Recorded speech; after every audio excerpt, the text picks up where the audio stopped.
Selamat malam para netizen dimanapun kita berada, salam inspirasi bagi kita semua ya. Menarik juga ternyata Rizal Ramli menyatakan maaf saya terpaksa harus kuliahi Pak Jokowi. Ada apa begitu kan? Rizal Ramli sering mengkritik Pak Jokowi begitu kan dengan narasi-narasi yang baik begitu kan. Kemana Pak Jokowi hari ini begitu kan? Ya seolah-olah Pak Jokowi tidak punya gagasan apa-apa begitu ya. Proyek dianggap sebagai ambisius oleh Pak Rizal Ramli begitu. Jadi artinya apa yang mesti dibanggakan pada rezim ini ya?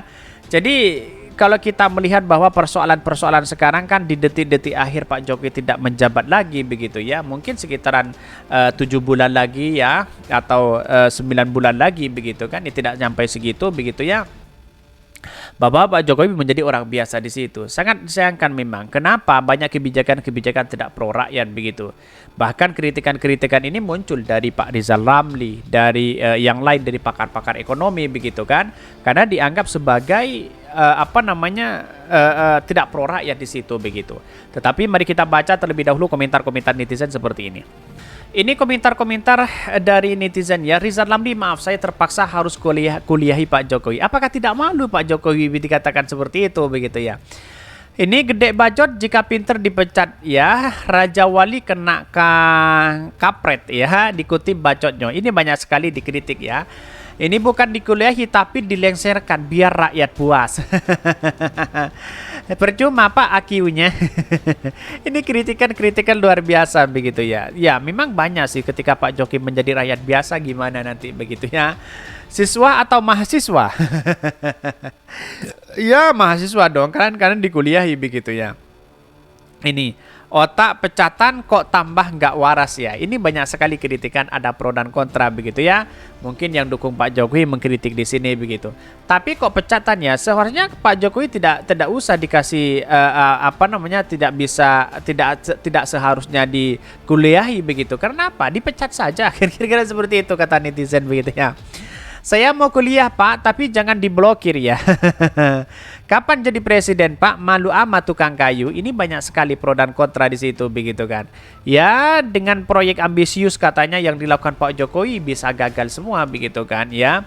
Ini bahkan ada yang mengatakan bahwa ya kenapa kok Rizal Ramli ngotot sekali mengkritik habis-habisan Pak Jokowi, ada apa katanya begitu ya.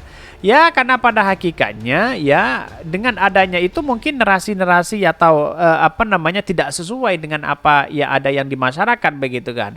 Ada yang kemudian mengatakan bahwa Pak Jokowi itu adalah yang kemudian tidak punya gagasan untuk membangun bangsa kita begitu kan. Dengan kata lain bahwa ya bisa saja Pak Jokowi gagal. Kira-kira seperti itu begitu.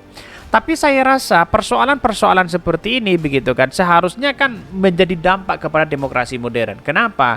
Di satu sisi kan di negara-negara lain banyak orang yang kemudian mengkritik pemerintah, presiden dan sebagainya begitu di situ begitu kan. Mungkin dengan ada kritikan itu tidak mampan pada akhirnya Rizal Ramli turun tangan di situ begitu. Bisa saja begitu. Tetapi mari kita baca terlebih dahulu ya komentar-komentar beritanya seperti ini. Ini beritanya Rizal Ramli, maaf saya terpaksa harus kuliahi Pak Jokowi. Apakah Pak Jokowi tidak malu begitu ya? Kesejahteraan petani Indonesia masih menjadi pekerjaan rumah bagi Presiden Joko Widodo selama memerintah 2 periode. Ya, 2 periode itu menurut saya pribadi, walaupun surveinya sangat tinggi begitu 90%, kok tidak ada dampak sama sekali kepada rakyat Indonesia begitu ya.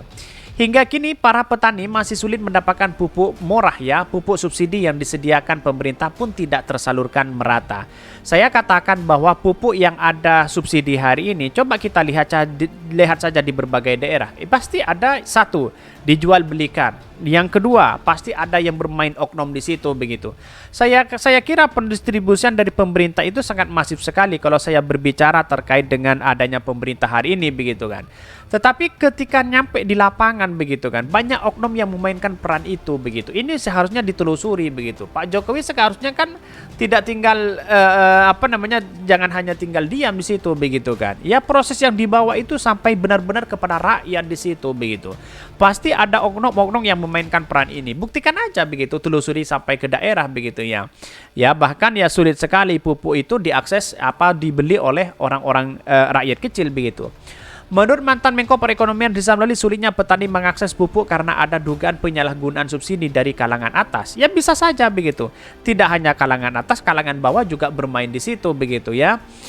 Jika terjadi penyalahgunaan subsidi pupuk yang seharusnya untuk petani tapi jatuhnya ke perkebunan swasta, yang main itu pasti direksi-direksi pabrik ya, distributor pupuk atau BUMN-BUMN yang bidang perkebunan ya, tegas ya Rizal Ramli ya. Ini ada temuan bahwa kalau memang ada mengalir ke situ, coba cek saja di bawah saja. Bisa saja di atas bermain, di bawah juga bermain, begitu kan? Dengan adanya subsidi itu mungkin ya, karena mungkin akses pupuk itu sangat sulit sekali, begitu ya. Pada akhirnya oknum itu akan menjual dengan lebih tinggi, begitu. Kita periksa saja siapa yang bermain itu, begitu kan? Namun sayangnya langkah pemerintah mengatasi kelangkaan pupuk tidak dilakukan dan tidak ada akar permasalahan sebenarnya. Ini kan kuat, hukumnya kuat di situ begitu. Jadi artinya apa? Artinya selama ini kalau kuat, siapa yang mesti disalahkan di situ begitu? Sangat disayangkan begitu ya. Walaupun dari pemerintah bisa ada kong kali kong dengan atasan, dengan bawahan dan sebagainya begitu. Ada oknum yang memainkan peran ini dijual kepada masyarakat lebih tinggi begitu kan? Padahal itu sudah subsidi katanya begitu ya. Bahkan ya ini, namun sayangnya langkah pemerintah mengatasi kelangkaan pupuk tidak dilakukan dari akar permasalahan sebenarnya. Yang harus disikat itu kan oknum, anak buahnya Pak Jokowi, bukan dengan mengurangi subsidi pupuk untuk petani, tegas mantan kepala Bulog ini. Bahkan belum lagi soal kebijakan impor pupuk ya, Rizal Ramli, sapaan Rizal Ramli itu menilai bahwa kebijakan tersebut hanya menguntungkan pengusaha dan pejabat. Ya bisa saja begitu para pejabatnya bermain ya, perusahaannya di situ begitu bermain, bisa dialihkan ke perkebunan swasta dan sebagainya begitu. Sedangkan rakyat kecil ya, petani-petani kecil di situ ya untuk mengakses pupuk saja sulit begitu. Sangat disayangkan memang hal-hal seperti ini begitu, kasihan begitu, dampaknya rakyat, bayar pajak rakyat begitu, dan semuanya gaji pemerintah itu adalah rakyat begitu kan. Makan, beli beras, beli bensin semuanya tunai, pakai uang cash begitu ya. Beli apapun pakai uang cash, tidak nyicil di situ. Kenapa kok masih rugi? Ini kan aneh begitu. Bangsa kita itu ya, sebenarnya rakyat Indonesia beli apapun, beli nasi, beli beras, beli apapun itu bayar cash bukan ngutang begitu. Kenapa ada pendapatan yang masuk lebih banyak tiba-tiba ya rugi begitu? Ada apa? Ya ini kan yang mesti dipertanyakan begitu. Ini sangat disayangkan hal-hal seperti ini begitu ya. Bahkan disimulasikan RR ya, pengusaha kota impor ya pupuk bisa meraup keuntungan hingga $20 Amerika Serikat ton ya jika diimpor 2 juta ton, maka keuntungan sebesar $400 juta Amerika Serikat atau sekitar 6 triliun. Wow, kacau begitu. Bayangkan begitu ya. Inilah permainan-permainan yang kemudian gimana begitu ya. Sedangkan akses ke rakyat itu sangat sulit sekali begitu ya.